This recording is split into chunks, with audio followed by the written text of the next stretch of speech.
ஆத்மா மரணத்துக்கு ஏதுவான துக்கம் கொண்டு இருக்கிறது அப்படின்றத அவர் உணர்றாரு. அதனாலதான் என்ன பண்ணாரு, அப்படி ஜெபிக்கிறார். மறுநாள் நடக்க போகிற அந்த வேதனைகளும் பாடுகளும் அதை உணர்றாரு. உணர்ந்ததால அந்த மாதிரி ஜெபித்துட்டார். ஆனாலும் உடனே மனம் மாறினார். சொல்ல முடியாத வேதனை. அவருடைய ஆத்மா மரணத்துக்கு ஏதுவான துக்கம் கொண்டிருக்கிறது.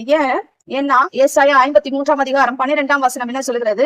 அவர் தம்முடைய ஆத்மாவை மரணத்தில் ஊற்றி அக்கிரமக்காரரில் ஒருவராக எண்ணப்பட்டு, அவர் தம்முடைய ஆத்மாவை மரணத்திலே ஊற்றுகிறார். மரணத்திலே எதுக்காக ஊற்றுகிறார்? நம்முடைய அக்கிரமங்களுக்காக அவர் தமது ஆத்மாவை மரணத்திலே ஊற்றுகிறார். அது எதை காண்பிக்கிறது? குற்ற நிவாரண பலியாக தம்முடைய ஆத்மாவை அவர் சிலுவையில ஒப்பு கொடுத்தார்.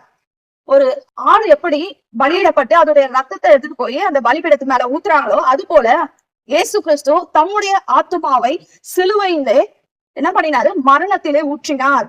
10 என்ன சொல்லுது? கர்த்தரோ அவரை நொறுக்க சித்தமாகி